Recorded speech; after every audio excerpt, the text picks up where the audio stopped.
Next ہے باب مناقب قرابت رسول اللہ صلی اللہ علیہ وسلم. حضرت صلی اللہ علیہ وسلم کے رشتہ داروں کی فضیلت. قرابت قرابت دار یعنی رشتہ دار.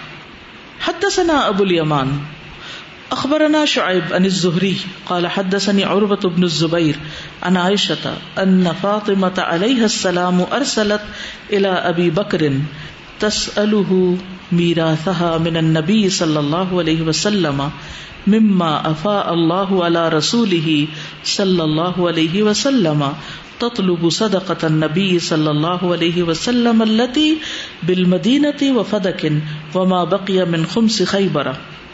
حضرت عائشہ یہ حدیث روایت کرتی ہیں کہ فاطمہ علیہ السلام یعنی حضرت فاطمہ رضی اللہ تعالی عنہا ارسلت الی ابی بکر, انہوں نے ابو بکر رضی اللہ عنہ کو پیغام بھیجا.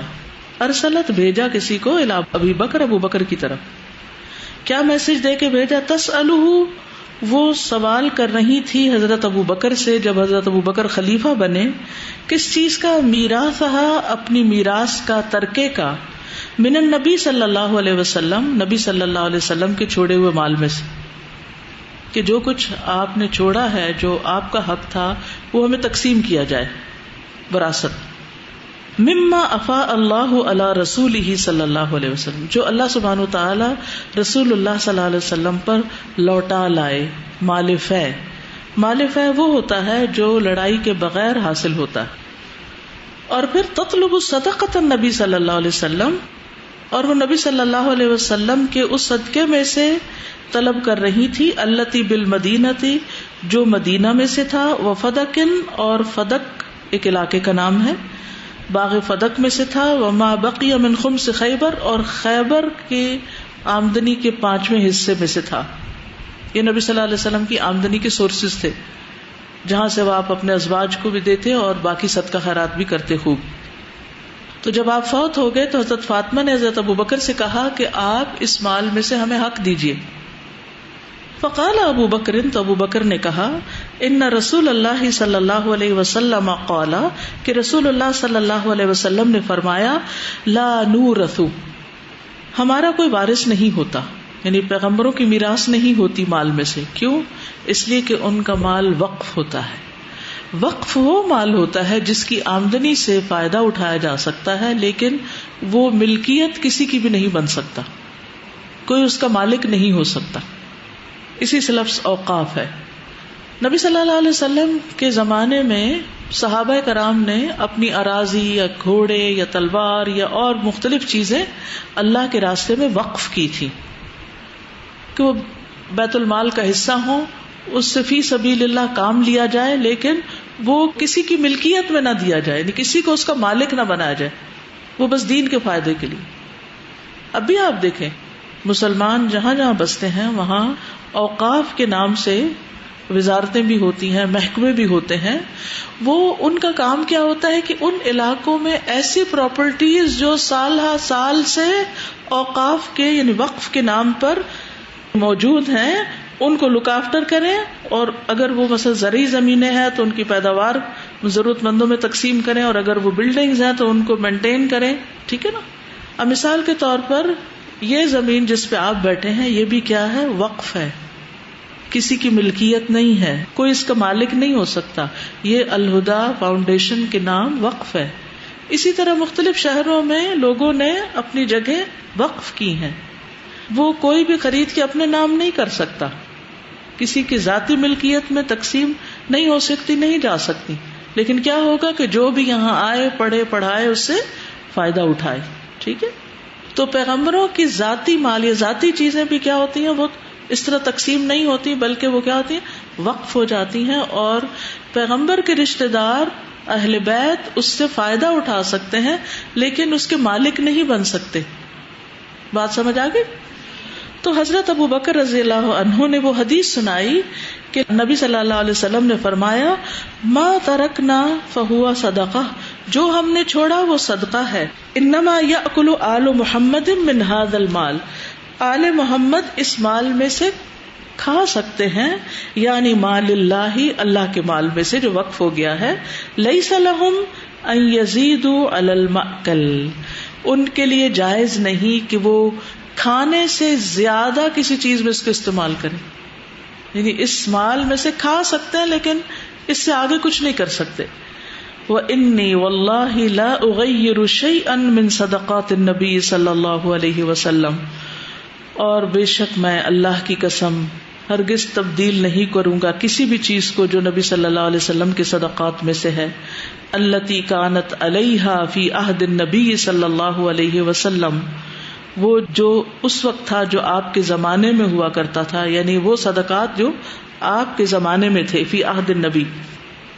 وَلَآمَلَنَّ فِيهَا بِمَا عَمِلَ رسول اللہ صلی اللہ علیہ وسلم، اور ان اموال کے معاملے میں ضرور وہی کروں گا جو نبی صلی اللہ علیہ وسلم کیا کرتے تھے. اب انہوں نے حدیث سنائی، یعنی دوسرے لفظوں میں انکار کر دیا کہ آپ کو کوئی بھی زمین، کوئی بھی پراپرٹی دی نہیں جا سکتی، اس میں سے جو کھانے کے لیے چاہیے وہ آپ کو ملتا رہے گا. فتشہد علی، تو حضرت علی آ گئے. جب انہوں نے دیکھا کہ حضرت ابوبکر مان نہیں رہے تو حضرت علی تشریف لے آئے. ثم قال، پھر حضرت علی کہنے لگے، انا قد عرفنا یا ابا بکر فضیلتک، اے ابو بکر ہم آپ کی فضیلت جانتے ہیں، آپ کا مقام پہچانتے ہیں، ہم آپ کا احترام کرتے ہیں. وذکر قرابتہم من رسول اللہ صلی اللہ علیہ وسلم، اور انہوں نے رسول اللہ صلی اللہ علیہ وسلم سے اپنی قرابت کا ذکر کیا. وحقہم، اور اپنے حق کا. فتکلم ابو بکر، تو ابو بکر بولے.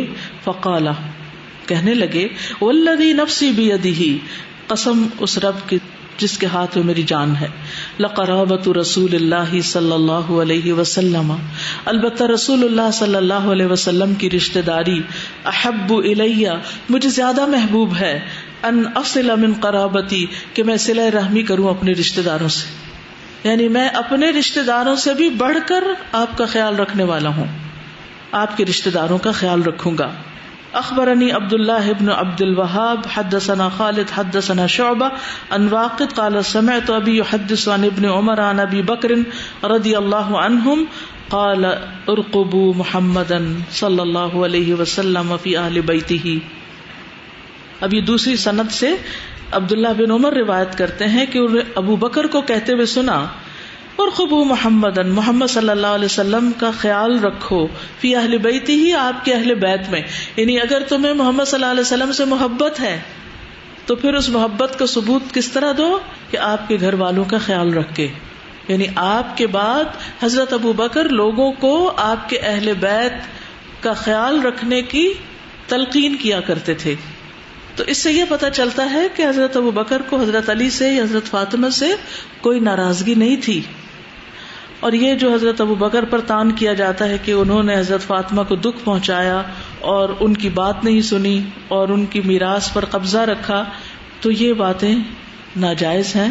ایسا نہیں کہنا چاہیے، کیونکہ حضرت ابو بکر نے یہ فیصلہ اپنی ذاتی رائے کی بنا پر نہیں کیا تھا، بلکہ اس حدیث کی بنا پر کیا تھا جو ان کے کانوں نے نبی صلی اللہ علیہ وسلم سے خود سنی تھی. تو پھر وہ اس کے خلاف کیسے جا سکتے تھے؟ کیونکہ نبی صلی اللہ علیہ وسلم سے محبت کا تقاضا کیا ہے کہ ہمیں وہ کس سے زیادہ عزیز ہوں، اپنی جان سے بھی، اولاد سے بھی، اور اپنے والدین اور سب دنیا سے زیادہ.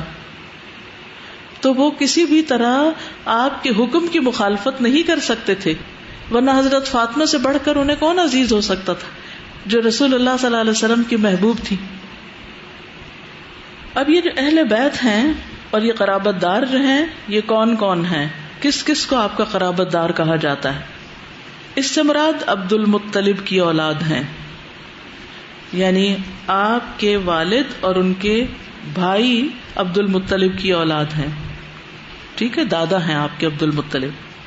اب اس میں سے کچھ تو مسلمان ہوئے تھے، کچھ نہیں ہوئے تھے. تو یہ حکم کس کے لیے ہے؟ ان کے لیے جو مسلمان ہوئے. اور اس سے مراد وہ مرد یا عورت جنہوں نے نبی صلی اللہ علیہ وسلم کو دیکھا، ان کی صحبت میں رہے، جیسے حضرت علی اور ان کی اولاد حضرت حسن اور حسین اور محسن، حضرت فاطمہ، ان کی صاحبزادی ام کلثوم جو بعد میں حضرت عمر کے ساتھ ان کی شادی ہوئی تھی. یعنی ان کے آپس کے تعلقات اتنے اچھے تھے. جعفر، ابھی جن کا پڑھا آپ نے، جعفر طیار، ان کی اولاد عبداللہ، عون اور محمد. عون بھی نام تھا. اور محمد کہتے ہیں کہ ایک بیٹا اور بھی تھا، اس کا نام احمد تھا. پھر عقیل آپ کے چچا ہیں، عقیل اور ان کی اولاد مسلم بن عقیل جو ہیں، ام ہانی جو حضرت علی کی بہن ہے ان کی اولاد، پھر حمزہ بن عبد المطلب ان کی اولاد، یعلا، عمارہ، امامہ، پھر عباس بن عبد المطلب اور ان کے 10 بیٹے، حضرت عباس کے 10 بیٹے تھے، فضل، عبداللہ بن عباس، قثم، عبید اللہ، حارث، سعید، عبد الرحمن، کثیر، عون، حمام، ان کی بیٹیاں، ام حبیب، آمنہ، صفیہ. پھر ابو سفیان بن حارثہ بن عبد المطلب ان کی اولاد، پھر نوفل ان کے بیٹے، مغیرہ، حارث عبد المطلب کی بیٹیاں، ثقیلہ، امیمہ، اروا، عاتقہ، صفیہ، یہ سب لوگ آپ کے اہل بیت میں آتے ہیں، آپ کے قرابت دار. اور پھر ان کی اولادیں قیامت تک، ان کو بھی رشتہ داری کا شرف ہے، اگرچہ یعنی دور کی پھر رشتہ داری ہو جاتی ہے. آپ کو معلوم ہے کہ مکہ میں آپ میں سے جو لوگ گئے ہیں ان کو معلوم ہوگا کہ وہاں پر کچھ عمارتوں کے اوپر لکھا ہوتا ہے وقف، اور ان میں سے کچھ وقف ایسے ہیں جو اس وقت سے وقف چلے آ رہے ہیں. جب میں پی ایچ ڈی کر رہی تھی تو اس دوران جب مجھے مکہ مدینہ وغیرہ میں جانے کا اتفاق ہوا تو کچھ ایسے لوگوں سے ملاقات ہوئی جو یونیورسٹی میں تھے، جن کو کافی مختلف طرح کی معلومات تھی جو عموماً کتابوں میں بھی نہیں ملتی، یا ہوتی ہیں تو پڑھنے میں نہیں آتی. تو وہ بھی نبی صلی اللہ علیہ وسلم کے خاندان میں سے تھیں، نسل در نسل. تو جب ان کی شادی ہوئی تو وہ بھی ایسے ہی گھرانے میں ہوئی. تو میں نے کہا کہ وہ لڑکا کیا کرتا ہے؟ تو وہ کہنے لگے کہ ہماری آمدنی ہے اوقاف میں سے، یعنی آس پاس بلڈنگز جو ہیں یہ وقف ہیں، اس وقف میں سے ہمیں وظیفے ملتے ہیں. ٹھیک ہے. تو اب بھی جن لوگوں کا واقعی صحیح سند کے ساتھ رشتہ جڑتا ہے، وہ اگر اس خاص علاقے میں ہیں اور وہیں رہ رہے ہیں جب سے، نسلوں کی نسلیں آباد ہیں، وہ مکہ سے نکلے ہی نہیں، یعنی وہ اب تک ان کا حق ہے اس پر، لیکن وہ ان کے نام نہیں ہے. لیکن بہت سے لوگ اپنا نام خود ہی سید رکھ لیتے ہیں، یا ہاشمی رکھ لیتے ہیں، یا قریشی رکھ لیتے ہیں، یا عباسی رکھ لیتے ہیں. اب پتہ عباسی سارے حضرت عباس کی اولاد میں سے، ہماری بھرا پڑا ہے عباسیوں سے. اب اللہ ہی بہتر جانتا ہے کہ اس کی حقیقت کیا ہے. ہم کچھ بھی نہیں کہتے اس بارے میں، انکار بھی نہیں کرتے، اور ہمارے پاس کوئی دلیل نہیں تو ہم کچھ اور بھی نہیں کہہ سکتے. لیکن ان سب کی جو اولادیں ہیں پھر یہ آپ کے قرابت داروں میں شامل ہو جاتی ہیں. تو یہ آپ کے سارے قرابت داروں کی بات ہو رہی ہے، اس میں کسی ایک خاص بندے کا ذکر نہیں. آپ سوچ رہے ہوں گے یہاں کون ہے جن کی بات ہے؟ سارے رشتے دار، ٹھیک ہے، پورے قرابت داروں کی بات ہے. امام بخاری آپ دیکھیں کس طرح لا رہے ہیں نا، یعنی پہلے کن صحابہ کا، یعنی خلفائے راشدین کا ذکر کیا، پھر اس کے بعد آپ کے رشتہ داروں کا، اور اس میں سب سے زیادہ حضرت جعفر جو شکل و صورت اور سیرت میں آپ سے مشابہ تھے، اور پھر اس کے بعد آپ کے چچا عباس، اور پھر آگے سارے رشتہ داروں کا ذکر ہے. پھر اس کے بعد آپ دیکھیں گے مزید بھی. آپ کچھ کہنا چاہیں؟ اگر ہمیں یہ صحیح معلومات ہو نا تو ہم افراط اور تفریط دونوں سے بچ جائیں. افراط اور تفریط کا مطلب کیا ہے کہ جب ہم نبی صلی اللہ علیہ وسلم اور ان کے خاندان اور ان لوگوں کا ذکر کرتے ہیں تو کچھ لوگ محبت میں اتنا غلوب کرتے ہیں کہ ان کو نبی صلی اللہ علیہ وسلم سے بھی آگے بڑھا دیتے ہیں، جو کامن سینس میں نہیں مانتی. یہ کیسے ہو سکتا ہے کہ جس کی وجہ سے ان کو فضیلت ملی ان کا مقام نبی صلی اللہ علیہ وسلم سے بڑھ جائے؟ یہ تو نہیں ہوتا نا، عقل بھی نہیں مانتی اس بات کو. اور بعض لوگ تفریط کا شکار ہوتے. تفریط کا مطلب کیا ہے کہ باقی لوگوں اور ان میں کوئی فرق نہیں کرتے.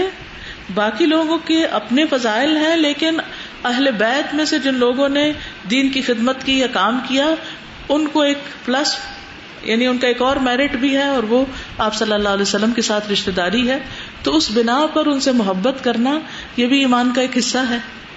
یعنی ان میں سے جو لوگ مسلمان ہوئے اور جنہوں نے دین کے راستے میں قربانی کی، حضرت جعفر کو آپ دیکھیں، اسی طرح حضرت حمزہ کو دیکھیں، آپ کے یہ خاندان کے لوگ جو مسلمان ہوئے تھے وہ کس سے پیچھے نہیں رہے.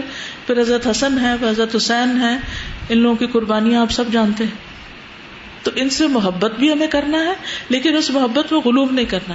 یعنی ان کے ساتھ ہمارا ایک قلبی تعلق ہونا چاہیے، کیونکہ نبی صلی اللہ علیہ وسلم ان سے محبت کرتے تھے اور آپ نے اپنے خاندان والوں سے صلہ رحمی کی.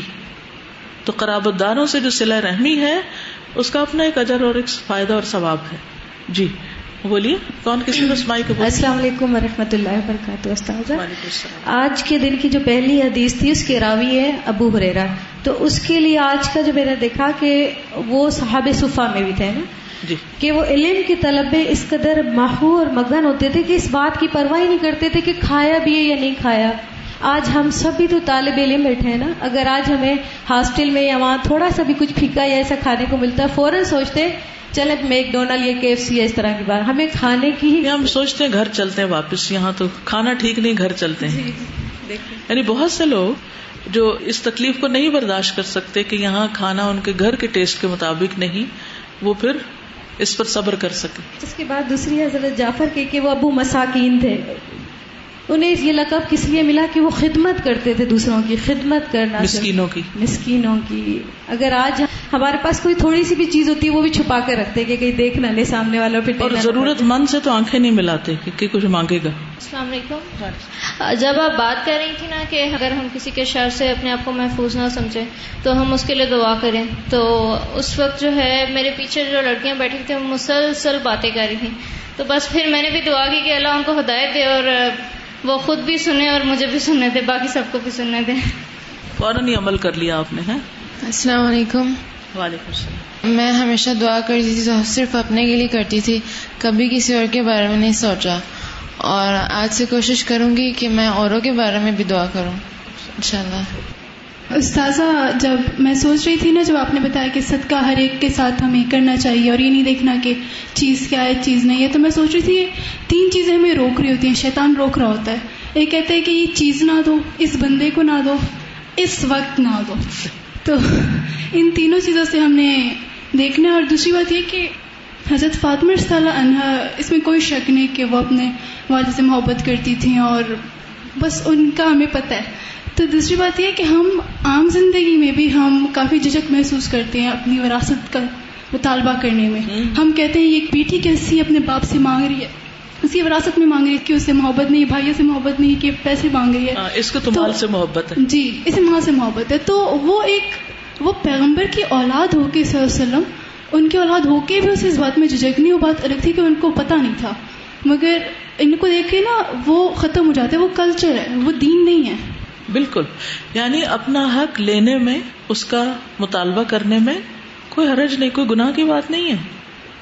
پہلی حدیث میں جو میں نے بات سیکھی ہے وہ یہ کہ ہمیں سفید پوش لوگوں کا بھی خیال رکھنا چاہیے جو اپنی ضرورت کو بیان نہیں کر سکتے. جس طرح ابو ہریرہ رضی اللہ تعالیٰ عنہ جب کسی سے آیت کا مطلب پوچھ رہے ہوتے تھے تو وہ اس خیال سے کہ ہمیں شاید وہ کھانا کھلا دیں. تو بعض اوقات لوگ جو ہے وہ اپنی ضرورت کو نہیں بیان کرے تو اس پہ بھی توجہ نہیں, ڈائریکٹ بات نہیں کر سکتے, دوسری بات الحمدللہ اللہ تعالیٰ نے ہر اجر وہ نیت پر رکھا ہے. اگر کوئی چیز چھوٹی ہے لیکن ہماری نیت بڑی ہے تو اس پہ اجر بھی اتنا ہے, لیکن چیز اگر بڑی ہے اور نیت چھوٹی ہے, یعنی لوگوں کے سامنے آپ کی شان و شوکت کیا ہوگی, تو پھر ظاہر اجر بھی اس کے حساب سے ہی ہوگا. بالکل. اور دوسری جو حدیث ہے جس میں حضرت عباس رضی اللہ تعالیٰ عنہ کے توسط سے وسیلے سے مانگا جا رہا ہے, اس میں یہ ہے کہ مشاورت بہت ضروری ہے. اس میں حضرت عمر بن خطاب جو ہے وہ خلیفہ ہیں, لیکن ان کو حضرت قابل مالک مشورہ دے رہے ہیں کہ آپ ان کے وسیلے سے دعا مانگیے, تو انہوں نے اس کو کنسیڈر کیا. تو اس طرح ہمیں بھی مشورہ لے کے جو ہے وہ کوئی اچھا مشورہ دے تو اس پر عمل کرنا چاہیے, عمل کر لینا چاہیے. یہ نہیں سوچنا چاہیے کہ خلیفہ تو میں ہوں اور تم کون ہو. شکریہ. استاذہ, اس میں جو جعفر رضی اللہ عنہ کا سب سے پہلا ہے نا کہ نبی صلی اللہ علیہ وسلم نے کہا کہ آپ میری سیرت میں میرے جیسے ہو نا, تو اس میں اگلی حدیث میں ہی تھا کہ ان کی جود و سخا جو تھی نا وہ نبی صلی اللہ علیہ وسلم کے بعد ان کے جیسی ملتی تھی. اور دوسری بات یہ تھی کہ حضرت جعفر ان کو جو پڑ لگائے گئے تھے نا اس میں یہ تھا کہ انہوں نے اپنا جھنڈا جو تھا نا وہ گرنے نہیں دیا تھا, ان کی ایک بازو کٹ گیا تو انہوں نے دوسرے بازو میں وہ پکڑ لیا, تو ایون جب وہ بھی کٹ گیا تو پھر بھی اس کو نہیں گرنے دیا کہ کہیں یہ نہ کہیں کہ شکست دے. تو پھر اللہ تعالیٰ نے اتنا زیادہ ان کو اجر دیا کہ ان کو پڑھ دیے اور وہ ملائکہ کے ساتھ اٹھتے ہیں. تو آپ سوچئے نا, یہ بہت اچھا پوائنٹ نے بتایا کہ ایک بازو کٹ چکا ہے تو وہ ہار کے بیٹھ نہیں جاتے کہ اب تو مجھے مرہم پٹی کرنی چاہیے اور میرا تو ریسٹ کا ٹائم آ گیا. انہوں نے دوسرے ہاتھ سے پکڑ لیا, یعنی اس کو نہیں جانے دینا. کٹے بازو کے ساتھ دوسرا پکڑ لیا, وہ بھی کاٹ دیا گیا. ایک انگلی بھی کٹ جائے, آپ خود سوچیے, پورا ہاتھ کٹ جائے تو پھر جتنی بڑی قربانی ہوتی ہے اتنا ہی بڑا انعام ہوتا ہے. یعنی جان کی جسم کی پرواہ نہ کر کے کام کرتے جانا کرتے. ہم تو یہ سوچتے رہتے ہیں اس وقت نکلے تو دھوپ لگ جائے گی, اس وقت نکلے تو بھوک لگ جائے گی, اس وقت ایسا کیا تو یہ ہو جائے گا. وہ جو حضرت جعفر تھے ان کی صفت تھی ابو المساکین, تو وہ ان کے بیٹے کے اندر عبداللہ بن جعفر کے اندر بھی آئی. تو اگر ہم یہ سوچ کے خرچ کریں کہ یہ صفات ہماری اولاد کے اندر بھی آئیں گی تو اس سے ہمارا آخرت میں بھی فائدہ ہوگا کہ وہ بچے ہمارے لیے صدقہ جاریہ بنیں گے. بچے زیادہ تر وہ کرتے ہیں جو آپ کو دیکھ رہے ہوتے ہیں. ابھی ریسنٹلی میں ایک پڑھ رہی تھی کہیں کہ ریسرچز یہ کہتی ہیں کہ بچوں کے اندر خصوصاً بیٹوں کے اندر ماں کی شخصیت کا اثر آتا ہے. ان کی ذہانت ماں کی ذہانت پہ ڈپینڈ کرتی ہے. اس طرح کی کچھ بات تھی.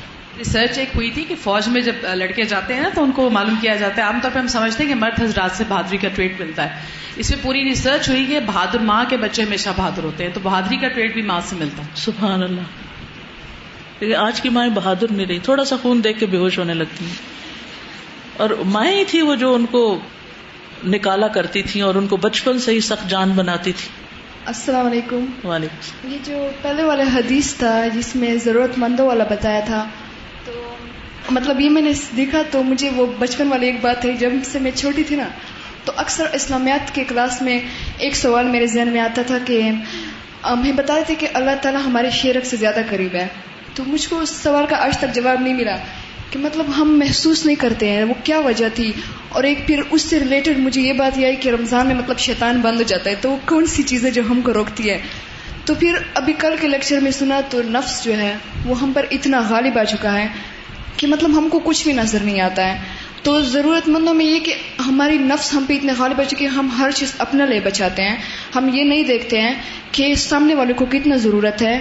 تو ایک تو یہ بات بھی تھی, ان کی ضرورت محسوس نہیں کرتے, لیکن تعرفہم بسیماہم, قرآن میں آتا ہے نا کہ تم ان کی علامتوں سے ان کو پہچان, ان کے چہروں سے پہچان لوگے. لیکن ہم تو کسی کی طرف توجہ سے دیکھتے بھی نہیں کہ اس کے چہرے پر کیا ہے. جی مطلب یہی نا کہ ہم اپنے آپ میں اتنا مشغول ہو گئے. جب ہم چھوٹے ہوتے تھے نا تو ہم چھوٹی سے چھوٹی چیز بھی بانٹنے کی کوشش کرتے ہیں, لیکن جتنا ہم بڑے ہو رہے ہم سیکھ رہے ہیں تو ہم یہ کہہ رہے ہیں کہ صرف ہم ہیں اپنے لیے بچا کے رکھنا ہے. جتنا ہم پڑھتے جا رہے ہیں نا تو وہ اقبال کا شعر ہے نا کہ تعلیم رہی نہ مشرق میں نہ مغرب میں رہی غیرت, جتنا پڑھتے جاتے ہیں جہالت بڑھتی جاتی ہے. جس علم سے تقوی نہیں آتا نا اس سے جہالت بڑھتی, لیکن جس علم کے ساتھ تقوی بڑھتا ہے تو انما یخشی اللہ من عبادہ العلماء. اصل علم اسلام میں وہی ہے جس سے اللہ کا ڈر پیدا ہوتا ہے, اور جب اللہ کا ڈر پیدا ہو جاتا ہے تو پھر انسان اپنے آپ کو پیچھے کر دیتا ہے اور دوسروں کی ضروریات آگے کر لیتا ہے. استاذہ مجھے 2 کویشچنز پوچھنے تھے. ایک یہ کہ آپ جب کسی اور کے لیے دعا کرتے ہیں تو از اٹ اوکے کہ اگر آپ ان کو بتا دیں کہ میں نے آپ کے لیے یہ دعا کی تھی؟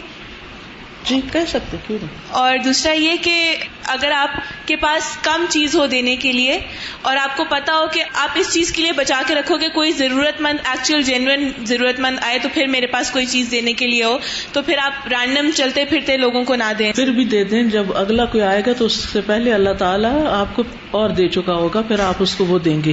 کیونکہ آپ کبھی بھی نہ سوچیں کہ یہ ختم ہو جائے گی. نبی صلی اللہ علیہ وسلم نے قسم کھا کے یہ فرمایا تھا کہ صدقہ دینے سے مال کم نہیں ہوتا. یعنی جو ضرورت مند اس وقت, آپ کو کیا پتا اس کے بعد کون آتا ہے کون نہیں آتا, کل کس نے دیکھی. لیکن اگر آپ نے کسی سے وعدہ کر رکھا ہے تو اور بات ہے کہ بھئی میں نے اس کو دینا ہے, اس سے کہہ رکھا ہے. لیکن اگر ایسی کوئی چیز نہیں تو جو سامنے ہے اس کو آپ دیں, کل کا معاملہ اللہ پہ چھوڑیں, کل کے دن میں اللہ تعالیٰ اور دے گا, وہ پھر کسی اور کو ملے گا.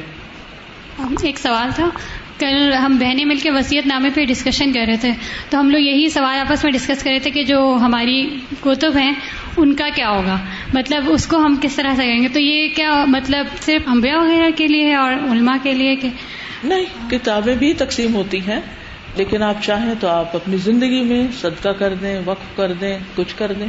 مطلب یہ ہمارے اپنے اوپر ہے, اس پہ کوئی وراثت کا نہیں ہوتا. جی میں نے اس وقت 2 طرح کی اپنی کتابیں وقف کی ہیں لائبریری کو, آپ کو صرف اس لیے بتا رہی ہوں تاکہ آپ فائدہ اٹھا سکیں. ایک تو وہ تفاسیر جن سے میں پچھلے سالوں میں پڑھتی رہی ہوں, اردو کی تفاسیر خاص طور پر, انہیں نشان بھی لگے ہوئے, انڈر لائن بھی کیا ہوا وغیرہ وغیرہ, تو وہ. اور دوسرے سیرت کی کتابیں جن سے میں نے استفادہ کیا تھا, کیونکہ اب موسٹلی میں عربی سورسز یوز کرتی ہوں، تو پھر وہ مجھے لگا کہ اب یہ اردو تفاسیر دوبارہ میں نہیں پڑھنے والی، اور بہتر یہ ہے کہ جو بچیاں اردو پڑھ رہی ہیں وہ اس سے فائدہ اٹھائیں. ٹھیک ہے. اور اس کے علاوہ جب میں ابھی مکہ گئی تھی تو آپ لوگوں کے لیے القرآن تدبر و عمل کی کتاب میں لائبریری کے لیے خاص تحفہ لے کر آئی تھی، تو وہ بھی میں نے آج بھیجی ہے، کیونکہ آپ لوگوں کو اس کے بس پرنٹ دیے گئے تھے نا، میں چاہ رہی تھی اصل کتاب بھی آپ دیکھیں کسی وقت، تو وہ انشاءاللہ آپ جب چاہیں دیکھ سکتے ہیں. جی اس کے علاوہ عقیدہ کی بھی کچھ کتابیں لائبریری میں گئی ہیں.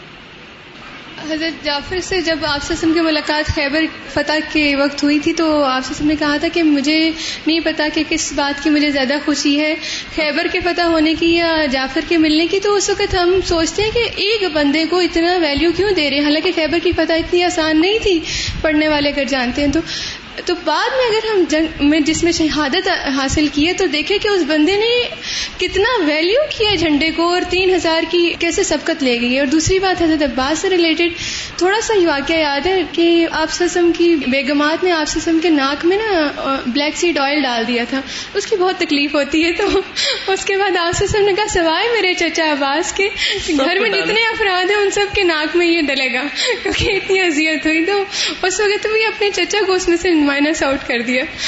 بالکل. اس سے رشتہ داروں کے ساتھ حسن سلوک کا سبق ملتا ہے نا ہم سب کو. اصل میں ہوتا یہ ہے کہ رشتہ داروں سے خیر بھی پہنچتی ہے، تکلیفیں بھی زیادہ پہنچتی ہیں، ہے نا. دوستوں سے اتنی تکلیفیں نہیں پہنچتی جتنی رشتہ داروں سے پہنچتی. تو پھر ہم جس سے تکلیف پہنچتی ہے اس کے ساتھ خیر و بھلائی نہیں کرتے، ہاں اس کے اندر کتنی خیر ہو. حدثنا ابو الولید حدثنا ابن عیینۃ عن عمرو بن دینار عن ابن ابی ملیکۃ عن المسور ابن مخرمۃ ان رسول اللہ صلی اللہ علیہ وسلم قال فاطمۃ بدعۃ منی فمن اغضبها اغضبنی. امام بخاری کہتے کہ ہم سے ابو الولید نے بیان کیا، جن کی نسبت الطیالسی ہے، ہشام بن عبد الملک، ان کا ذکر پیچھے کئی دفعہ گزر چکا ہے. اور حدیث کے راوی ہیں مسور بن مخرمہ، کہ رسول اللہ صلی اللہ علیہ وسلم نے فرمایا فاطمۃ بدعۃ منی، فاطمہ میرے جسم کا حصہ ہے، فاطمہ ایک ٹکڑا ہے مجھ سے. فمن اغضبها اغضبنی، جس نے ان کو غضبناک کیا اس نے مجھے غضبناک کیا. کہا جاتا ہے کہ یہ حدیث آپ نے اس وقت بیان فرمائی تھی جب حضرت علی نے حضرت فاطمہ کی زندگی میں ابو جہل کی بیٹی کو پیغام نکاح دیا تھا.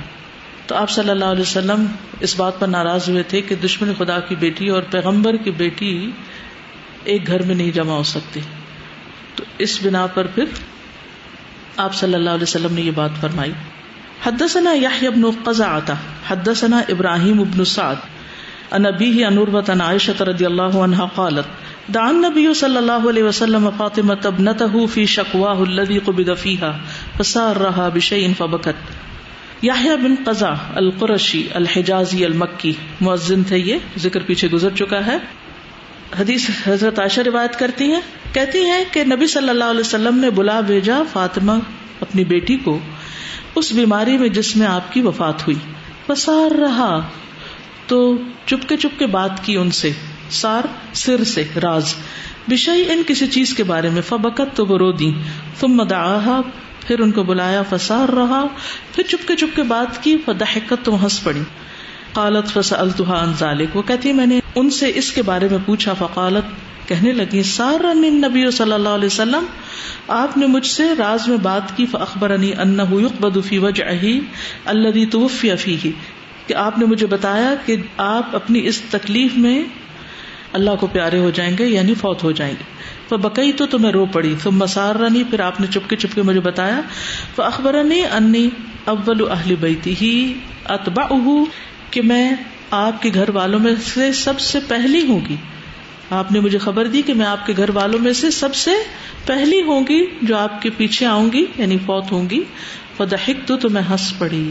سبحان اللہ. اس سے پتہ چلتا ہے کہ حضرت فاطمہ کو نبی صلی اللہ علیہ وسلم سے کتنی محبت تھی. ان کے جلدی فوت ہونے کا مطلب کیا ہے کہ ان کے پیچھے ان کے شوہر، ان کے بچے، ان کے گھر والے سب پیچھے ہیں، اور وہ اپنے فوت ہونے کی خبر سن کے ہنس پڑی. اگر ہمیں کوئی یہ بتائے کہ میرے بعد تم نے فوت ہونا ہے تو ہمارا خوف سے برا حال ہو جائے اور ہم وہیں کانپنا شروع ہو جائیں، چاہے وہ جانے والا ہمیں کتنا ہی پیارا کیوں نہ ہو. لیکن حضرت فاطمہ کو نبی صلی اللہ علیہ وسلم سے حقیقی محبت تھی، لہٰذا وہ اس پر خوش ہو گئی کہ میں جلد آپ سے جا کے ملاقات کروں گی. حضرت فاطمہ جو ہیں یہ جنتی خواتین میں سب سے افضل ہیں. آپ نے فرمایا جنت والی خواتین میں سب سے افضل یہ 4 ہیں: خدیجہ بنت خویلد، فاطمہ بنت محمد، مریم بنت عمران اور فرعون کی بیوی آسیہ بنت مزاحم. حذیفہ کہتے ہیں کہ ایک مرتبہ مجھ سے میری والدہ نے پوچھا تم نبی صلی اللہ علیہ وسلم کے ساتھ کب سے وابستہ ہو؟ کہتے ہیں میں نے کہا فلاں فلاں وقت سے. تو انہوں نے مجھے سخت سست اور برا بھلا کہا. کہتے ہیں میں نے ان سے کہا مجھے چھوڑیں، میں نبی صلی اللہ علیہ وسلم کے ساتھ جا رہا ہوں، مغرب کی نماز ان کے ساتھ پڑھوں گا اور اس وقت تک انہیں نہیں چھوڑوں گا جب تک وہ میرے اور آپ کے لیے استغفار نہ کریں.